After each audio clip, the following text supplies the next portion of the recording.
Hi there, it's Abdul Tarzi. How are you today? I'm talking again. I'm going to talk for a few minutes about the Olympics. The Afghanistan nation is a wonderful people. They're the number one nation in the world. And if the Afghans play or, work in the Olympics, then the whole world's Olympic will make sense. And also, the athletic part of the world will come better. Like, for example, the shoulders, the body, the hairstyle, the good looks. For example, I'm handsome and I'm from Afghanistan. I'm hoping that other Afghans join us, and all you need is about even one person, or 1,000 people, or you know, 3 people in Afghanistan, and the whole world has won.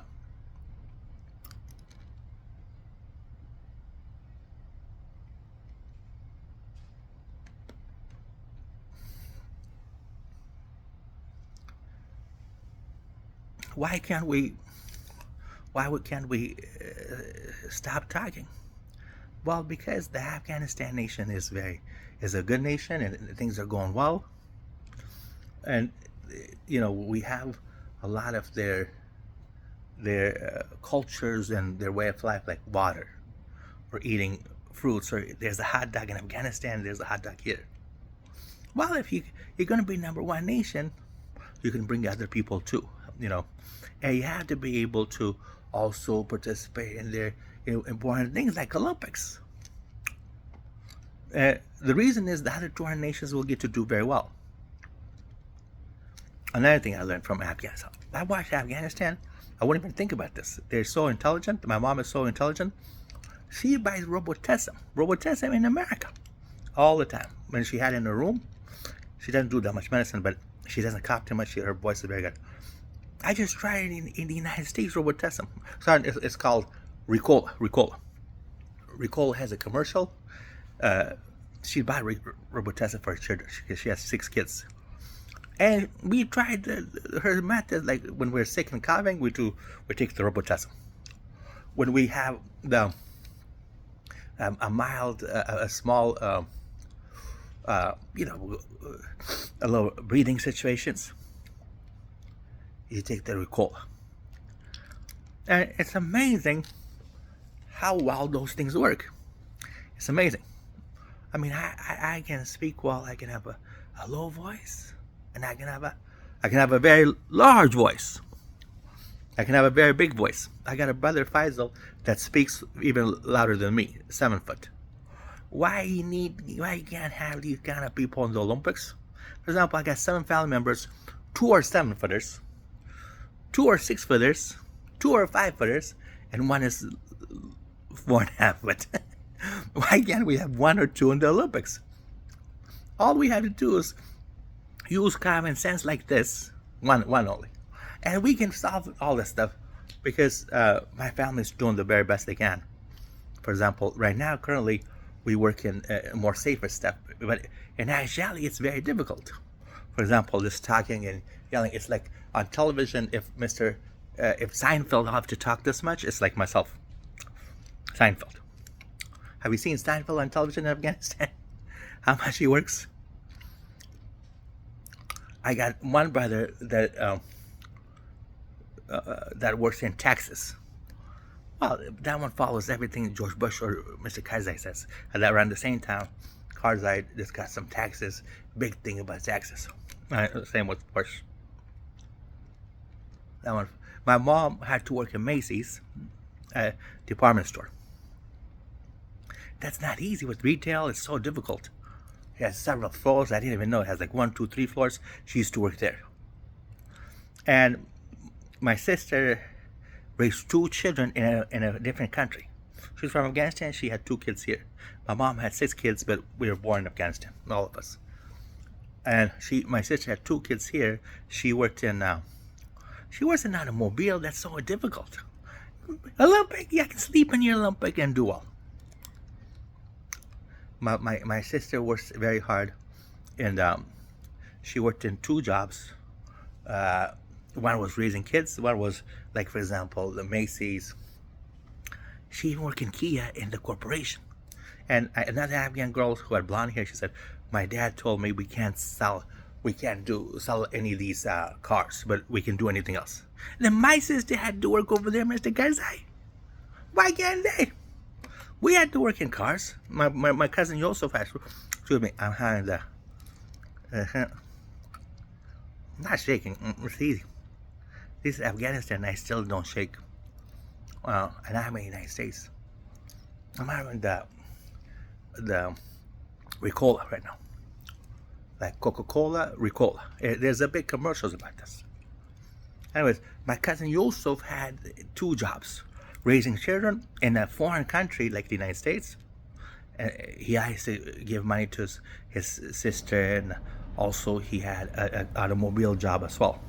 He worked in the car sales. He did try American cars. He never worked in Japanese, Chinese cars. And he works in the United States. Anyways, I hope the other Afghans are just working a little bit, but I don't think we should work. We should work, but not. You got to make sure you're safe, because you got to get 100 age, and we hope we're safe. And the Olympics, our sports and athletic is so easy for myself. My country, diet and exercise. Diet and food and drinks. I would call it food and drinks. Exercise and sports. It's the same thing as diet and exercise. Why can't we do the diet and exercise or food and drinks? That's the same thing. Exercise and sports. I'm very good at those parts as well. I do that very well. For example, I had my own gym. You could see the pictures when I was only 6-7 years old. I was lifting weights in my own garage. We had 7 of us live there, my mom and 6 children. Anisa Tarzi, my mom's name, Suleiman Tarzi, Faisal Tarzi, Idris Tarzi, Wali Tarzi, that's our oldest one. Abdullah Tarzi, myself, and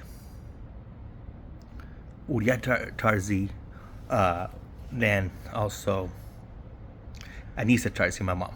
Now, Anisa Tarzi, my mom, was a very nice lady. She's still alive with all her 6 children, all alive. My dad was in Afghanistan, and we came to the United States because that was they had discussed that all their children were going to go to. And my mom told me to different places and learn different languages. One's going to learn German, one's going to learn English, one's going to learn English, one's going to learn Afghan. Well, my dad's dream came true because his children came to the United States, and mom and all our kids learned English. Another of our family, hopefully alive, he's doing very well. Dawood learned, very nice guy, he learned German. My cousin Dianat, he and I went and learned German in Germany. They lived in Germany. Other Afghans that we know, let's see, did a fantastic job and went to Russia, learned Russian. These are amazing people, really good people. I saw a young Russian girl that came to our house recently. She looked just like Afghan, happy, safe, good looking.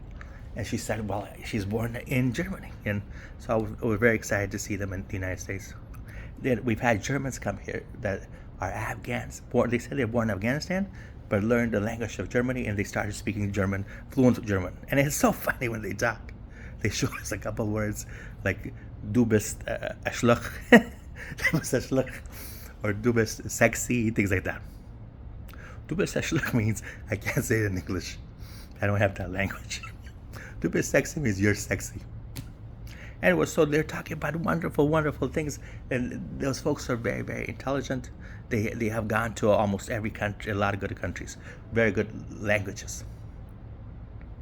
And I hope that the language and all this, using their mind and body for language, as well as another part I like is 2 things that I knew. Like this language and using your mind to do language and body, and also the exercise. besides the ones they got over there. Like this is so much speaking, and what that does, this is brand new. Excuse me, let me sit here, stand. What that does is like you can, if you have a discomfort or something, like I just did, you can get up and just sit right over here. See, I just sat down. Usually I wouldn't be able to get up, but now that I'm talking, my brain is automatically thinking a little more. If I'm quiet and at school for 8-10 hours, you can't think. There's no way to get up. You just stay there. You never get up unless you're thirsty or you have to go to the restroom. You don't even think about the food and stuff. And all we're saying is give people a chance to speak. Like Mr. Biden can speak. If that's the president of the world, and Mr. Karzai spoke even on television, if that's the biggest president in the world, and Mr. Ghani spoke a little bit, then why don't you speak as well? I mean, if you can speak at let's say at Walmart or Target, if you can speak at somewhere like McDonald's or Corner Bakery, when you drink and eat food, or Starbucks. I'm talking to some lady in a Corner Bakery, nothing for bad, but they're much more stronger than before, because you look at them better, they laugh better. You don't only get that. Before I just saw that without speaking, I just got the green tea. Somebody chose that for me, and when I spoke, you know what I got? I got water. I got to speak with more men and women. I got to speak Chinese, white, black, and more white Americans, European looking. Then I got to taste like the green tea, and then I got the coffee, several different coffees. Then I got lavender drink. All it takes is to speak a little bit, and when I spoke, I felt a lot better. Well, a lot of times people have told me, what's your secret and what you need to do? Well, the secret is to just believe in yourself, believe in God, believe in people, and the ability to speak. Learn from the very best. When you're quiet, a lot of small kids, a lot of young adults, a lot of old people that are very, very quiet. Learn from the very best to stay quiet, and learn from the very best that speak. And when you get a chance to speak, you can get the stuff better. Like, for example, food, water, or money. Some Afghans love money, and we should provide it based on the amount of work they've done for 2,000 years. Now, the good thing is, in the same way the United States has worked, the same way the Russians have worked 2,000 years. It's not like I worked by myself as an Afghan. The England has worked the same way. You see how much King Charles, when he gets up, how excited he is, how much work it is in his body. How much work there is in just one man, King Charles, one man. And you can see that it seems to be an honest king that comes from generations after generations, and that's how they seem to have picked him. And you see in Vladimir Putin how happy the Russians are. I mean, you should be happy with the systems we have, because a lot of this is in Afghanistan too, and it slowly comes together. But they do very well. The Afghanistan nation, for example, has for 30 years, maybe that's just their way to understand a lot of things is going on. As soon as they brought Mr. Karzai, a lot of Afghans are now speaking and talking very, very well. It's a pretty good system. They're bringing a lot of folks to speak well. There's people that are used to, when Karzai they used to say things like the one-man rule was, it wasn't happening in Afghanistan. There's also a lot of people that spoke like, I had Nurzai came and visited us, a more Afghan-looking beard, and young Afghan people that didn't have beard came from the United States. They came from people all over America we've never seen, and they spoke so well. And they also just once in a while they just sat and listened. They looked very good. We had people come from Germans, like I said, before Mr. Karzai. Karzai wouldn't come to our house until like 5 years before he got, or 10 years before he got his election. He came to our house and married one of the girls, and did very well. Then, we had people come from Afghanistan, from Alam Khan, Yousafzai. A lot of great Afghans. We had one that was so good. His son was Muhammad. He never speak too loud, but when he does speak to you, he was very good. His dad name was um, Muhammad Faruqi, something like this. But he was a true, genuine Afghan, and he was very nice, very simple, happy man. We had a lot of fun just seeing him. The family would see him and feel happy and talk about him. And then he brought his children. He has. It's not. We're not the only ones. What we are, like it's the Brady Bunch. We're 6 of us Brady Bunch. His children is the same Brady Bunch. He's the same Brady Bunch because he has 5 girls. Omara, there's one Omara. There's Muhammad. There's Haleh. There's all Faruqis. Uh, they're very good-looking kids, and they have 6 kids as well. His dad is there. His mom. I saw her mom in their house, and they're very good-looking kids. And sometimes when I see them in party, for example, we all feel good. Like I see Humara, and the whole Afghans feel good. So they're all doing amazing things, the Afghans, and hoping that one of them, we came to the United States, one of them might have an idea, let's go to China and maybe Iran or France, and we can go somewhere else as well and visit other countries. I hope we can do that because the United States has been very good. And maybe there's other very incredible places that you could stay for 30, 40 years, 50 years, and that would be amazing. Anyways, we had people, there's the amount of help and support was high. And one came from Afghanistan with a gold watch, from Pakistan. There's people that came from Afghanistan to our home from India. They're real Afghans, born in Afghanistan. They come from India, from Pakistan. They came from Germany. We believe they came from Italy, or at least we learned that they're in Italy. Some came from England.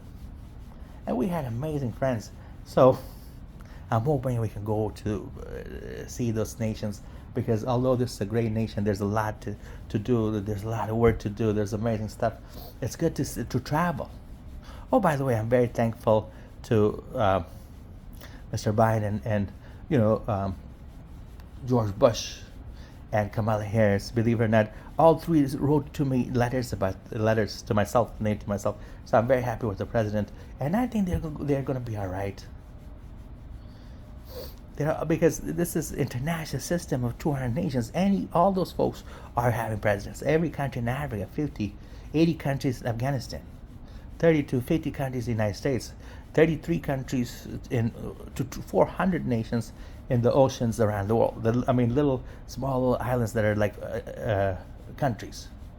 All these are into kings. All of these are into presidents. All of them like Senate. All of them like the food and drinks and the banking system. All of them like money. This is not just an American or Afghanistan or Iranian issue. And you go to Hawaii, all of them like to sell homes and timeshares. You go to Cuba, they all like to travel. I myself I like Cuba, but I'd like to see the people of Cuba near here, which they are. I want to see more.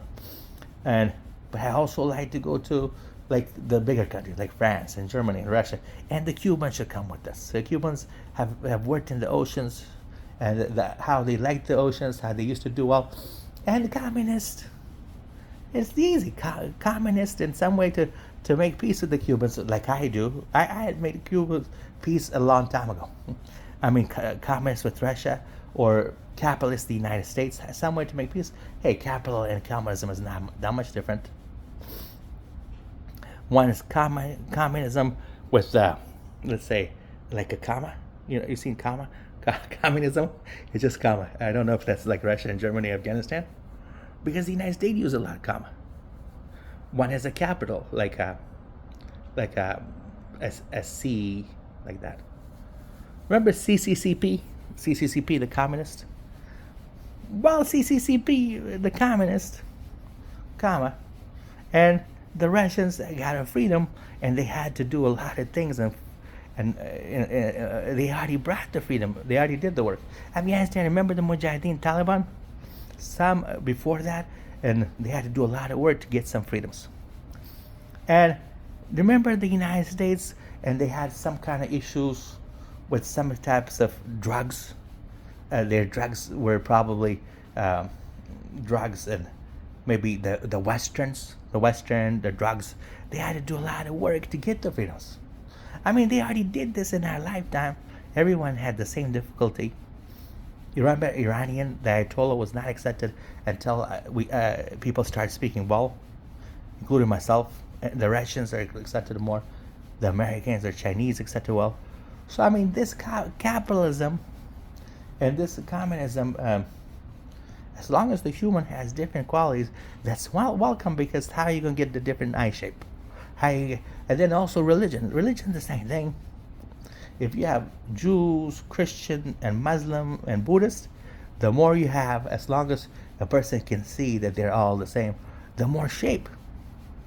I mean, I can see easily out there the Russians, I mean, the Arab, Iranian, Israel, and the Afghans and Indians, Americans, and even the African Egyptians in Ethiopia.